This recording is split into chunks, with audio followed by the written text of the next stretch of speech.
मैं एक समय पर वर्जीनिया के एक शहर में पुलिस अधिकारी था। हमारे शहर में एक पॉश इलाका था जहां बेहद शानदार घर थे। जब मैं नया नया पुलिस अधिकारी बना था, मुझे अक्सर उन घरों में से एक में रहने वाले डॉक्टर की कहानी सुनाई जाती थी। कहानी के अनुसार उस डॉक्टर ने खुद पर किसी प्रकार की सर्जरी करने की कोशिश की थी। उसने अपने पेट को सुन्न कर लिया था ताकि वो वहां चीरा लगा सके, लेकिन क्योंकि सुन्न होने की वजह से उसे कुछ महसूस नहीं हो रहा था, उसने गलती से बहुत गहरे और चौड़े कट लगा लिए थे, जिसके कारण उसकी आंतें बाहर आ गई थीं। जब अधिकारी और पैरामेडिक्स वहां पहुंचे थे तो उन्होंने उसे अपने हाथों में अपनी आंतों को पकड़े हुए पाया और फिर कुछ देर बाद उसकी मौत हो गई। खैर, आगे बढ़ते हैं। एक बार मुझे एक कॉल आई जिसमें एक युवती को मृत पाया गया था। जब मैं वहां पहुंचा तो वो वही पॉश इलाका था। गाड़ी से बाहर निकलते ही मुझे उस घर को देखकर बहुत अजीब सा महसूस हुआ। बाहर से वो घर अच्छा दिख रहा था, लेकिन उसके चारों ओर एक अजीब सी ऊर्जा थी। जब मैं बरामदे की ओर बढ़ा तो मैंने देखा कि वहां ढेर सारे खाली एनर्जी ड्रिंक के कैन और एक ओइजा बोर्ड पड़ा हुआ था। मुझे उस घर में कुछ गलत महसूस हो रहा था। अंदर जाते ही मैंने देखा परिवार बहुत दुखी था। मुझे बताया गया कि मृत युवती का नाम एमिली था और वो बेसमेंट में थी। तब तक एक और अधिकारी पहुंच चुका था जिसने ऊपर रहकर परिवार के साथ रुकने का डिसीजन लिया और मैं बेसमेंट में चला गया। बेसमेंट पूरा खाली था और वहां बस 2 ही बल्ब जल रहे थे। बेसमेंट का दृश्य भी बरामदे जैसा था। चारों ओर एनर्जी ड्रिंक के कैन बिखरे हुए थे और वहां भी एक छोटा ओइजा बोर्ड एक टेबल पर पड़ा था। एमिली, जो 19 साल की थी, छत के एक बीम से लटकी हुई थी। उसने एक एक्सरसाइज बैंड का इस्तेमाल किया था और उसका शरीर धीरे धीरे झूल रहा था। उसका चेहरा नीला और सूजा हुआ था और चेहरे पर अजीब से भाव थे। एक अन्य अधिकारी की मदद से मैंने उसे नीचे उतारा। एमिली के परिवार में उसकी माँ, पिता और बड़ी बहन शामिल थे। उसके माता पिता ने बताया कि वो उसकी मदद करने की कोशिश कर रहे थे क्योंकि वो सारा दिन और रात सिर्फ एनर्जी ड्रिंक पीती थी और ओइजा बोर्ड के साथ खेलती रहती थी।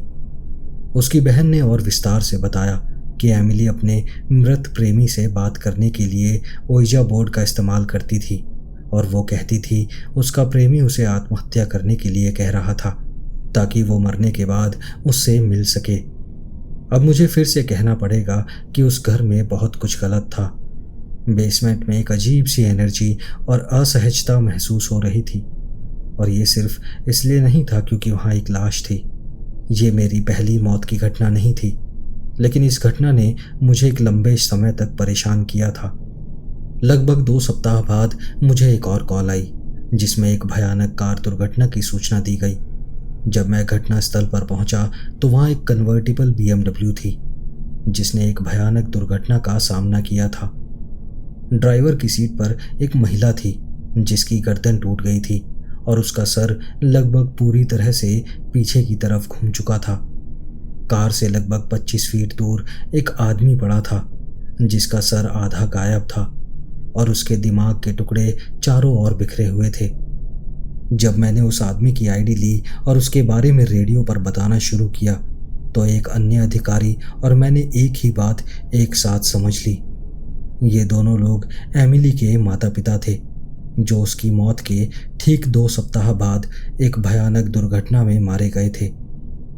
उसकी बहन को ये खबर देना दिल तोड़ने वाला था और मैंने कुछ समय तक उससे संपर्क में रहकर उसकी मदद की। उसने अपने माता पिता की संपत्ति और बीमा के पैसे विरासत में लिए थे और उसने सब कुछ बेचकर एक नया घर खरीद लिया था ताकि वो एक नई शुरुआत कर सके। लेकिन कहानी यहाँ खत्म नहीं होती। लगभग 1 महीने बाद एक अन्य अधिकारी को कॉल आई कि किसी महिला को उसके पड़ोस में जॉगिंग करते हुए एक कार ने टक्कर मार दी थी। और हाँ, आप सही समझे, वो एमिली की बहन थी। वो कई हफ्तों तक कोमा में रही और आखिरकार वो बच नहीं सकी।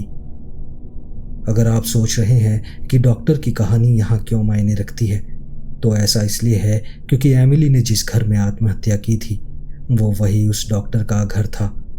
मुझे नहीं पता कि इसे कैसे समझूं, लेकिन मेरे हिसाब से या तो वो घर शापित था या एमिली ने ओइजा बोर्ड यूज करके कुछ बहुत खतरनाक उस घर में बुला लिया था।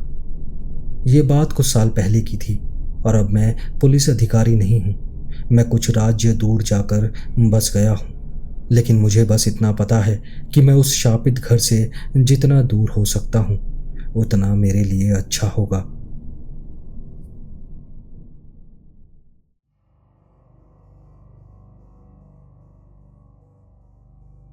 विक्टोरिया के उपनगरीय इलाके में एक किफ़ायती किराए का घर ढूंढना किसी चमत्कार से कम नहीं लग रहा था। हम तीनों हाउसमेट्स सभी 20 की उम्र में थे, पार्ट टाइम नौकरियों और यूनिवर्सिटी की पढ़ाई के बीच संतुलन बना रहे थे। जब हमें एक शांत गली के अंत में एक आकर्षक घर मिला तो हमें अपनी किस्मत पर यकीन नहीं हो रहा था। वो घर उस इलाके के हिसाब से काफ़ी सस्ता था, लेकिन हमने उसे अपनी किस्मत और एक मकान मालिक की जल्दी से घर को भरने की चाहत मान लिया था। हमने एक असामान्य रूप से गर्म दिन के दौरान घर में प्रवेश किया था। घर में एक पुराना लेकिन आरामदायक माहौल था। उसके कालीन बहुत घिसे हुए थे, फर्श हल्के हल्के चरमरा रहे थे, लेकिन हमने उन चीज़ों को उस घर का हिस्सा मान लिया था। लेकिन जल्द ही हमें कुछ अजीब चीज़ें महसूस होने लगी।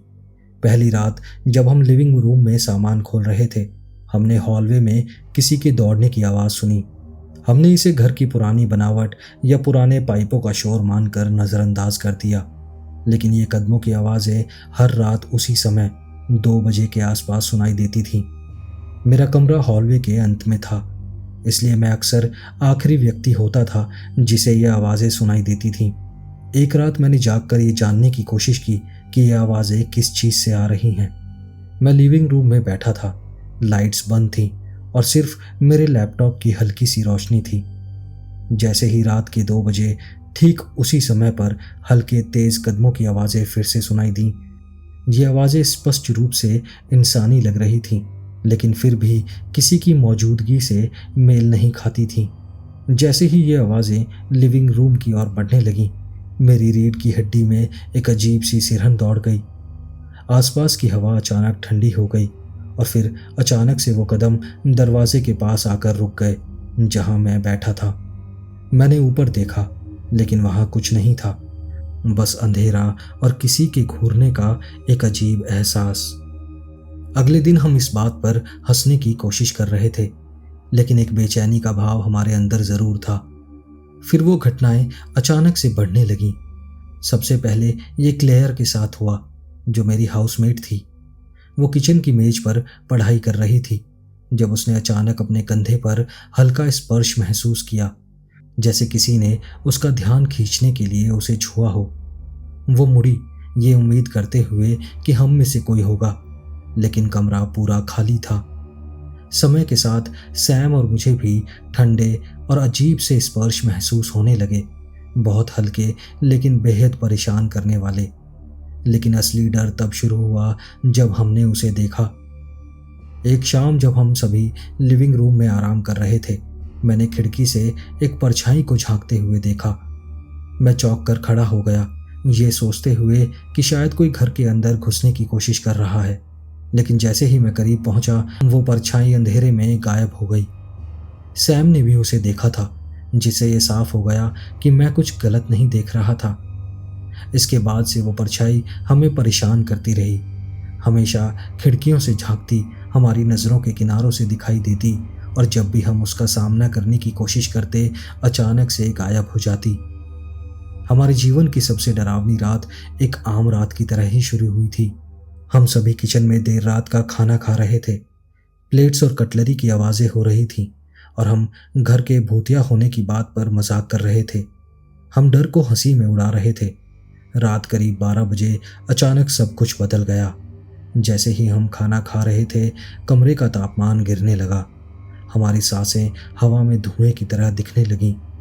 किचन की लाइट झपकने लगी और चारों ओर अजीब से साए दिखने लगे। फिर अचानक बिना किसी चेतावनी के किचन के सारे दरवाजे अपने आप खुल गए और प्लेटें शेल्फ से नीचे गिरने लगीं। हम सदमे में खड़े देख रहे थे। वो प्लेटें दीवारों और फर्श से टकराकर टूट रही थीं और इसी बीच एक तेज, दिल दहला देने वाली चीख गूंजी।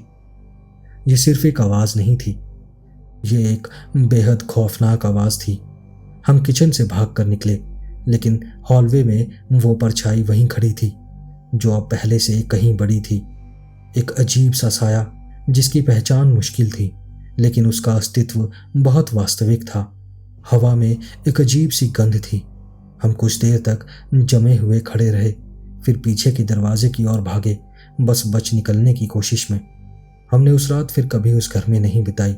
अगली सुबह हमने मकान मालिक को कॉल किया और तुरंत लीज खत्म करने की मांग की।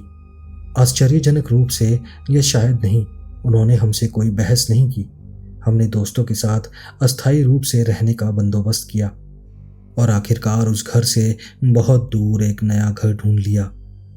बाद में हमें पता चला कि उस घर का बहुत ही खौफनाक इतिहास था। पिछले किराएदारों ने अचानक ही वो जगह छोड़ दी थी। कुछ ने इसे भूतिया बताया था और कुछ ने हमारे जैसे अनुभवों का जिक्र किया था। हमारे मकान मालिक ने ऐसा कुछ नहीं बताया था। हो सकता है उन्हें इन सब बातों पर विश्वास नहीं था, या वो इन सब बातों का सामना नहीं करना चाहते थे। लेकिन वहां रहने के बाद हम सब लोग बहुत बदल गए थे। हम पहले से ज्यादा चुप और सोच विचार में डूबे रहने लगे थे।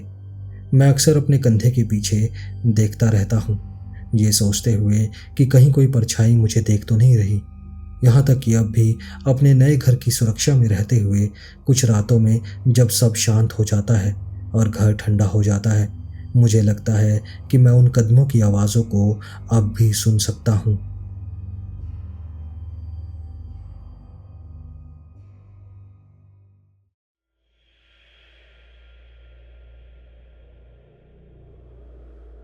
ये शुक्रवार की रात थी और मेरी कज़न अपने भाई के साथ हमारे घर वाइस्ट न्यू साउथ वेल्स में ठहरी हुई थी।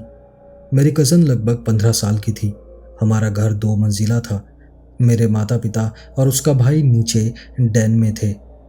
मेरी छोटी बहन और मैं लिविंग रूम में थे, जबकि मेरी बड़ी कज़न स्पेयर बेडरूम में सोने की तैयारी कर रही थी। मैं सोफे पर टीवी देख रही थी। तभी अचानक एक तेज चीख ने पूरे माहौल को चीर दिया। मैं तुरंत उठी और स्पेयर रूम की ओर भागी, ये देखने के लिए कि क्या हुआ था। मेरी कज़न सीधी बैठी थी, उसका चेहरा सफ़ेद पड़ गया था। उसने मुझे बताया कि उसका बिस्तर हिल रहा था। मुझे लगा कि वो कोई मजाक कर रही है, तो मैंने उसे मजाक बंद करने को कहा और वापस सोफे पर आ गई। 15 मिनट बाद एक और चीख गूंज उठी, पहले से भी ज़्यादा तेज़। मैं फिर से स्पेयर रूम की तरफ भागी, चिल्लाते हुए कि अब क्या हुआ, और उसकी बड़ी बड़ी आंखों से उसने कहा कि उसका बिस्तर फिर से हिल रहा था। जैसे ही मैं वापस जाने लगी, बिस्तर हमारे सामने जोर जोर से हिलने लगा। वो इस तरह हिल रहा था मानो कोई या कुछ उसे पकड़कर झकझोर रहा हो। मेरी कज़न रो पड़ी और बिस्तर से कूदकर भागी और फिर बिस्तर तुरंत रुक गया। मैंने बिस्तर के नीचे देखा, सोचते हुए कि शायद उसका भाई हमें डरा रहा हो, लेकिन बिस्तर के नीचे कोई नहीं था। आज तक मुझे ये नहीं पता कि हमने ये सब सोचा था या ये सब असलियत में हुआ था। उस घटना के बाद हम दोनों ने इसके बारे में कभी बात नहीं की। एक हफ्ते बाद एक और अजीब घटना घटी। ये एक शांत बुधवार की शाम थी और मैं घर में अकेली थी, किताब पढ़ रही थी। मेरा परिवार डिनर के लिए बाहर गया हुआ था और मुझे थोड़ी शांति और आराम चाहिए था। मैं किताब के एक रोमांचक चैप्टर में डूबी हुई थी जब मुझे हल्की हल्की फुसफुसाहटें सुनाई देने लगीं जो हॉलवे से आ रही थीं। मैंने सोचा कि शायद यह घर के पुराना होने की वजह से आवाज़ें थीं या बाहर से आती हुई हवा की आवाज़ मुझे ऐसे सुनाई दे रही थी। लेकिन फुसफुसाहटें धीरे धीरे तेज़ हो रही थीं और मेरे करीब आने लगी थीं। मेरा दिल ज़ोर ज़ोर से धड़कने लगा। मैंने किताब नीचे रखी और मैं उन आवाज़ों को ध्यान से सुनने लगी। ये मेरी कोई कल्पना नहीं थी, हॉलवे में सच में आवाज़ें थीं।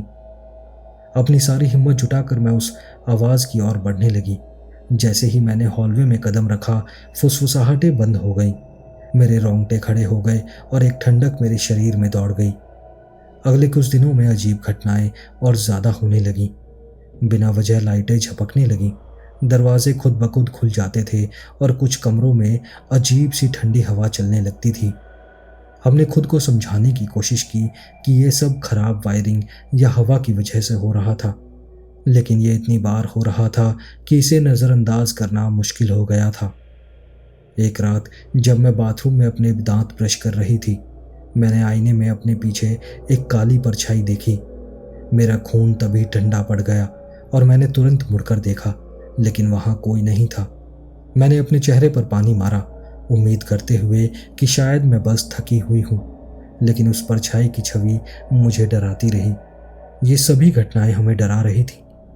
मेरी कज़न और मैं अकेले सोने से बहुत डरने लगे थे, इसलिए हमने एक ही कमरे में सोना शुरू कर दिया था। हमारी रातें बेचैनी भरी नींद और फुसफुसाहटों से भरी होती थीं। हम एक दूसरे से पूछते रहते थे कि क्या तुमने वो सुना। हमने अपने माता पिता को कुछ नहीं बताया, इस डर से कि वो हमें गंभीरता से नहीं लेंगे या सोचेंगे हम बस मुसीबतें पैदा कर रहे हैं। लेकिन एक रात ये अजीब घटनाएं चरम पर पहुंच गई।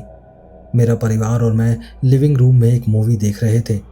बीच में ही लाइटें झपकने लगीं और कमरा अचानक बहुत ठंडा हो गया। हम एक दूसरे से सटकर बैठ गए। हमारी सांसें ठंडी हवा में दिखाई दे रही थीं। अचानक टीवी में स्टैटिक आ गया और कमरे में फुसफुसाहटें गूंजने लगीं। वो फुसफुसाहटें इतनी तेज हो गईं मानो कान के पर्दे फाड़ दें। और फिर सभी चीज़ें अपने आप हिलने लगीं। किताबें शेल्फ से गिरने लगीं, फोटो फ्रेम टूटने लगे और एक पुरानी घड़ी अजीब तरह से बजने लगी। डर के मारे हम सभी डैन की तरफ भागे, लेकिन वो अजीब घटनाएं हमारा वहां तक भी पीछा करती रहीं, मानो कोई अदृश्य ताकत हमें वहां से भागने के लिए मजबूर कर रही थी। उस सब केओस के बीच हमने फैसला किया कि अब हम यहाँ नहीं रह सकते, और उसी रात हमने अपना सामान पैक करके एक दूसरे दोस्त के घर चले गए। वहां से जाना कठिन था, लेकिन हमारे मन की शांति के लिए बहुत ज़रूरी था। कुछ हफ्तों बाद जब हम अपना सामान लेने वापस आए तो घर बहुत अलग सा महसूस हो रहा था। वो अजीब उपस्थिति गायब लग रही थी, लेकिन एक बेहद डरावनी खामोशी वहां थी। इसके कुछ समय बाद हमने वहां से हमेशा के लिए जाने का फैसला कर लिया। जो कभी हमारा घर हुआ करता था वो अब हमारे लिए डर का अड्डा बन गया था, और यही हमारी कहानी थी। हम इसके बारे में ज़्यादा बात नहीं करते और आज तक हमें नहीं पता कि असल में वहाँ क्या हो रहा था। कभी कभी मुझे लगता है कि ऐसी चीज़ों को वैसे ही छोड़ देना बेहतर होता है।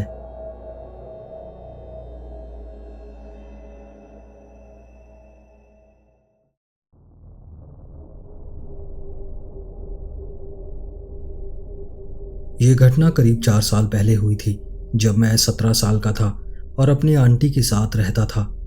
मेरी आंटी, मेरी दोस्त और मैं, हम तीनों बहुत आध्यात्मिक हैं और भूतों में विश्वास करते हैं। खैर, मुझे याद नहीं क्यों, लेकिन मुझे उस दिन घर में ही रहना था। मेरी दोस्त, जिसे हम कैरोलीन कहेंगे, मुझसे मिलने शाम 6 बजे के आसपास आई। हम दोनों ने मेरी आंटी से मैकडॉनल्ड्स जाने की बहुत मिन्नतें की ताकि हम वहां से कुछ खाने पीने का सामान ले सकें। हमने उन्हें घर साफ करने का वादा किया और बहुत समझाने के बाद उन्होंने हमें 15 मिनट में वापस आने के लिए कहा। कैरोलीन और मैं उसकी कार में बैठकर मैकडॉनल्ड्स गए, लेकिन वापस लौटते वक्त हमने घर लौटने से पहले एक छोटा चक्कर लगाया और एक नेचर स्ट्रिप पर रुक गए। वहाँ एक मिट्टी की पगडंडी थी जिसके आसपास कुछ घर थे और वो जंगलों की तरफ जाती थी। हमने कार को वहीं पर रोका, कार बंद की और दरवाजे खोले ताकि थोड़ी देर आराम से बैठकर वहाँ बातें कर सकें। लेकिन हमने महसूस किया कि हम दोनों को कुछ अजीब लग रहा था, जैसे कार में हमारे साथ कोई और भी मौजूद था, लेकिन हमने इसे नज़रअंदाज कर दिया। तभी अचानक मेरी कार का दरवाज़ा ज़ोर से बंद हो गया, और मेरा मतलब बहुत ज़ोर से। ये कोई हवा की वजह से नहीं था। कैरोलीन ने पहले सोचा कि ये मैंने किया है और वो हंसने लगी, लेकिन जब उसने मेरी तरफ देखा और मैं उसकी तरफ देख रहा था, मेरे चेहरे की हैरानी देखकर वो समझ गई। कैरोलीन ने तुरंत घबराते हुए अपना दरवाज़ा भी बंद किया, कार स्टार्ट की और वहाँ से तेज़ी से निकल गई। जब हम वहाँ से निकल रहे थे, मैंने कहा कि मुझे अब भी ऐसा लग रहा है कोई हमारे साथ कार में है। जैसे ही मैंने ये कहा, मैंने ज़ोर से चीख मारी और कहा कि मैंने अपनी जांघ पर ठंडा हाथ महसूस किया है। उसी समय हमारे ऊपर की सड़क की लाइटें बंद होने लगीं। फिर जैसे जैसे हम आगे बढ़ते गए, एक के बाद एक 5 लाइटें बंद होती गईं और ये एकदम सही टाइमिंग के साथ हो रहा था। अब हम तेजी से घर की ओर भाग रहे थे ताकि मेरी आंटी को ये सब बता सके। जब हम घर पहुंचे तो हम लगभग कार से गिरते हुए बाहर निकले और ऊपर की ओर दौड़ गए, लेकिन मेरी आंटी घर पर नहीं थी। हम बालकनी में बैठकर खुद को शांत करने लगे और फिर हमने सोचा क्यों न हम आंटी की दोस्त के घर जाएं। आंटी की दोस्त भी बहुत आध्यात्मिक थी। हम उन्हें यहाँ पर सैरा कहेंगे। हम वापस कार में बैठे और फिर से हमें वही महसूस हुआ कि हम कार में अकेले नहीं हैं, लेकिन हमने सरा के घर जाने का फैसला कर लिया था। वहां पहुंचने पर मैंने दरवाज़ा खटखटाया। सैरा ने दरवाज़ा खोला और तुरंत कहा, क्या हुआ? तुम ऐसे दिख रहे हो जैसे कोई भूत देख लिया हो। मैं असहज होकर हंसी और मैंने कहा, हाँ, कुछ ऐसा ही समझ लो। मैंने पूछा कि क्या उन्होंने मेरी आंटी को देखा है। उन्होंने कहा कि वो तो अपने घर चली गई हैं। मैंने उन्हें शुक्रिया अदा किया और हम कार में वापस चले गए। कैरोलिन और मैं एक दूसरे की तरफ देख रहे थे और हमने एक साथ कहा, लगता है अब वो चला गया है।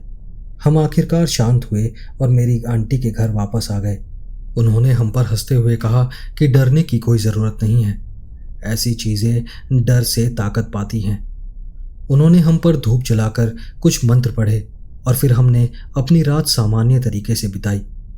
अगली सुबह मैंने अपनी आंटी को सैरा के साथ फ़ोन पर बात करते हुए सुना। सैरा कह रही थी उन्हें लगता है कि उनके घर में कुछ है। तो सैरा, मैं आपसे कहना चाहूँगा, मुझे माफ़ करना। शायद हमने उस चीज़ को आपके घर पर छोड़ दिया था।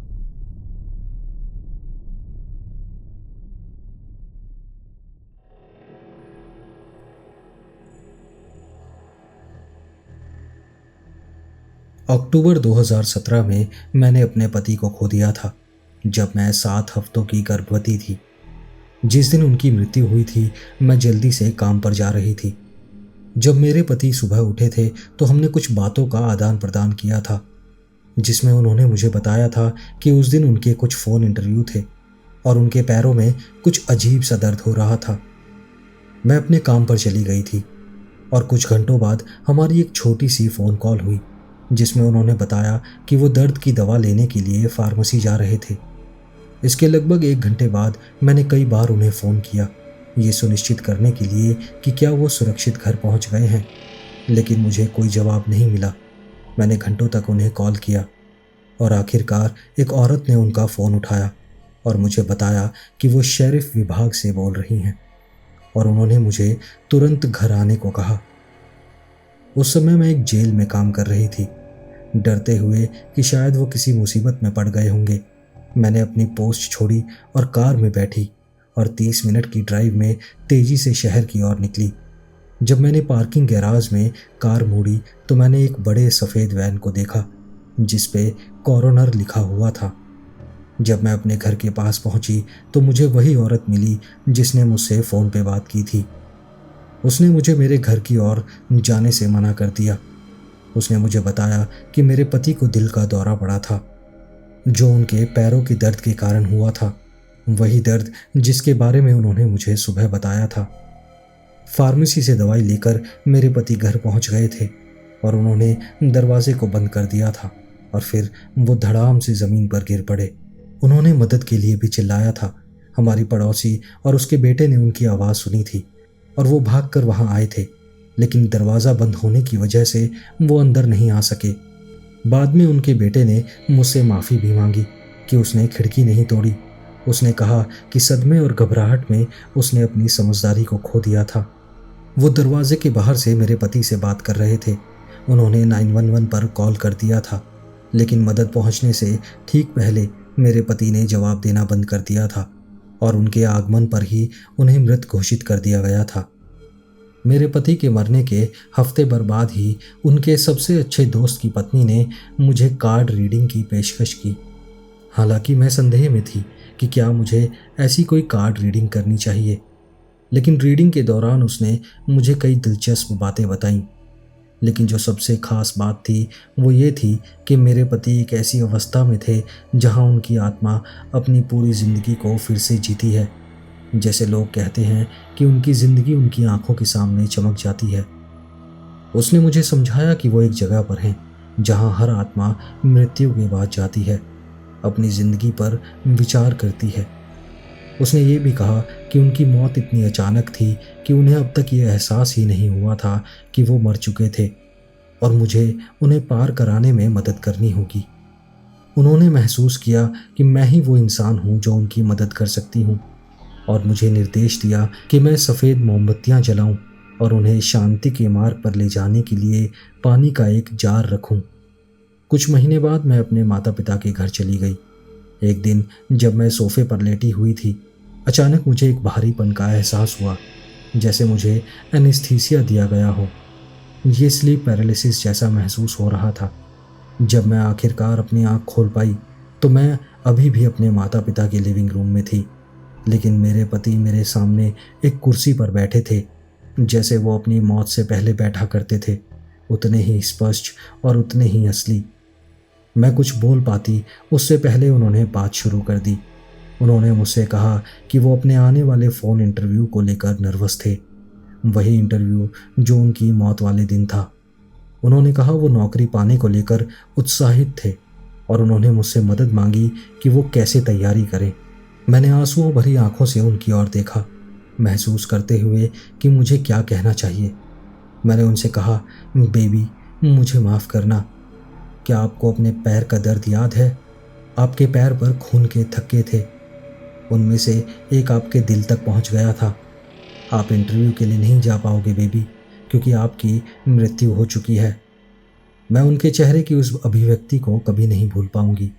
पहले भ्रम और फिर धीरे धीरे उस बात का एहसास जो मैंने अभी अभी उन्हें बताई थी।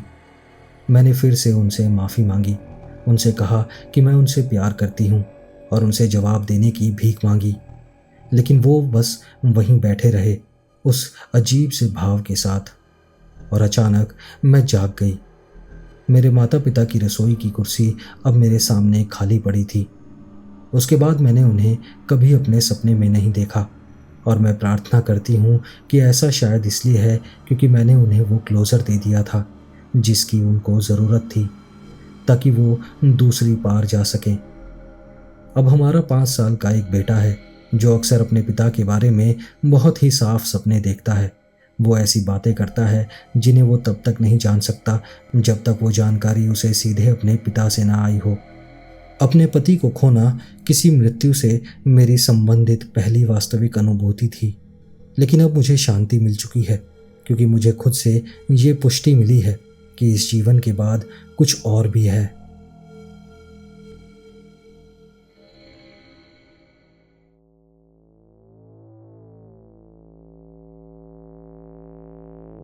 कुछ साल पहले मेरी माँ का लंबी बीमारी के बाद कैंसर से निधन हो गया था। उनके अंतिम हफ्तों में वो बिस्तर पर ही रहती थीं और बहुत हैवी पेन किलर्स लेती थीं। पूरे परिवार ने बारी बारी से उनकी मदद की थी और उनके साथ समय बिताया था, लेकिन जो उन्होंने हमें अंतिम दिनों में बताया उसने हम सबको चौंका दिया था। वो बार बार ऐसी प्रतिक्रिया करती थी जैसे कोई उन्हें डरा रहा हो। वो अचानक से चौंक जाती थीं और कभी कभी गुस्से में गाली भी दे देती थीं, जैसे कोई उन्हें परेशान कर रहा हो। पहले उन्होंने कुछ नहीं कहा, लेकिन 1-2 हफ्तों बाद उन्होंने अचानक एक दिन ऐसा कुछ कह दिया जिसने हम सभी को झकझोर दिया। काश वो मुझे डराना बंद कर दे, उससे कहो कि वो यहां से चला जाए। जब उन्होंने ऐसी बात हमसे कही तो हमें लगा कि शायद उन्हें कोई परेशान कर रहा है, लेकिन हम में से उनको कोई भी परेशान नहीं कर रहा था। हमने जब उनसे पूछा कि आखिर बात क्या है, तो उन्होंने बताया कि वो अपने मृत साथी को घर में घूमते हुए देख रही हैं। वो कभी उनके कमरे के दरवाजे के पास से गुजरता हुआ दिखता है तो कभी उनके कमरे में बैठ जाता है, और हर बार जब भी ऐसा होता है तो वो चौंक जाती हैं क्योंकि वो उन्हें वहां देखने की उम्मीद ही नहीं करती। वो डरी हुई कम और चिड़ी हुई ज़्यादा लगती थी। वो उन्हें दिन में कई बार दिखता था, बस ऐसे जैसे वो कभी गया ही नहीं था। वो अक्सर कहती थीं, हे भगवान यहाँ से चले जाओ। पहले हमने सोचा कि ये उनकी दवाइयों का प्रभाव हो सकता है, लेकिन नर्स ने हमें आश्वासन दिया कि कोई भी दवाई ऐसी नहीं है जो उन्हें भ्रम या कोई ऐसा दृश्य पैदा कर सके। मुझे पता है कि इन बातों ने हमें बहुत डरा दिया था। जब वो कुछ हफ्तों बाद हॉस्पिटल में गई तो वो दृश्य बंद हो गए थे। लेकिन ये कितनी अजीब बात है ना, हम आज भी इसके बारे में बात नहीं करते क्योंकि इससे हमें अब भी बहुत ज़्यादा डर लगता है।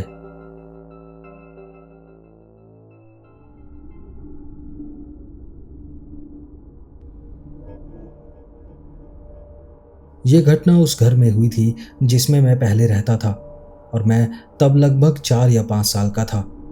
आपको बता दूं कि बचपन में मेरी कल्पना शक्ति काफ़ी ज़्यादा थी, लेकिन ये अनुभव मुझे बहुत असली लगता है और ये अब तक की किसी भी चीज़ से बहुत अलग था। मैं रात के बीचों बीच अपनी माँ के कमरे में जागा। मुझे याद नहीं कि मैं माँ के कमरे में क्यों था, लेकिन मुझे ये याद है कि वो सो रही थी और उनके कमरे में इतनी रोशनी थी कि मैं इधर उधर देख सकता था। जब मैंने उनके बेडरूम के दरवाजे की ओर देखा तो मैंने 2 सफ़ेद आकृतियों को देखा जो वहाँ खड़ी थीं। वो मुझे छोटे लग रहे थे, मेरे पापा से काफ़ी छोटे और शायद मेरी उम्र के लोगों से थोड़े बड़े। मुझे ये भी पता था कि वो पारदर्शी नहीं थे। इन आकृतियों में असली आकार था, जैसे कोई परछाई होती है, लेकिन ये काले रंग के बजाय पूरी तरह से सफ़ेद थे। खैर, जब मैंने उन्हें देखा तो वो वहाँ पर चुपचाप खड़े होकर मुझे घूरने लगे और मेरा पूरा शरीर जैसे जम गया था। मैं कुछ भी नहीं कह सका। मैं इतना डरा हुआ था कि मैंने अपनी माँ को जगाने की भी कोशिश नहीं की। फिर वो दोनों आकृतियाँ मेरी ओर चलने लगीं, बहुत धीरे धीरे, जैसे जानबूझकर बहुत धीमी गति से चल रही हूँ। जैसे ही वो मेरे बिस्तर की तरफ आईं, उनमें से एक लड़के ने अपना हाथ मेरी ओर बढ़ाया और जैसे ही उसने मुझे छूने की कोशिश की, वो गायब हो गया। कुछ साल बाद जब मैंने ये बात अपने पापा से बताई तो उन्होंने मुझे बताया कि जब वो बच्चे थे तो उन्होंने भी अपने बचपन वाले घर में ऐसे ही कोई भूत देखे थे। वो घर वही था जिसमें मैं पहले रहता था, लेकिन उन्होंने कभी 2 बच्चों के भूत नहीं देखे थे। उन्होंने ये ज़रूर कहा था कि बचपन में उन्होंने एक कहानी सुनी थी कि जिस गली में वो रहते थे वहाँ 2 लड़कों की मौत हो गई थी। एक लड़का सीढ़ियों से गिरकर मर गया था और दूसरे की मौत किसी और वजह से हुई थी जो उन्हें अब याद नहीं, लेकिन वो उन लड़कों को व्यक्तिगत रूप से नहीं जानते थे। बस इतना ही मुझे पता था। मैंने कुछ लोगों को ये कहानी सुनाई और उन्होंने स्लीप पैरालिसिस की बात की, लेकिन मुझे ऐसा नहीं लगा कि मैं हिल नहीं सकता था। मैं बस उस समय हिलना नहीं चाहता था। मैंने कहा था मेरी कल्पना शक्ति बचपन में काफ़ी थी, इसलिए ये भी हो सकता है कि ये बस मेरी कल्पना हो, लेकिन यह अनुभव इतना असली लगा और किसी भी डरावनी कल्पना से अलग था जो मैंने पहले कभी की हो। अगर आपके पास इस बारे में कोई व्याख्या हो तो मुझे ज़रूर बताएं। फिलहाल मैं ये कहानी बस यहीं पर ख़त्म करता हूँ।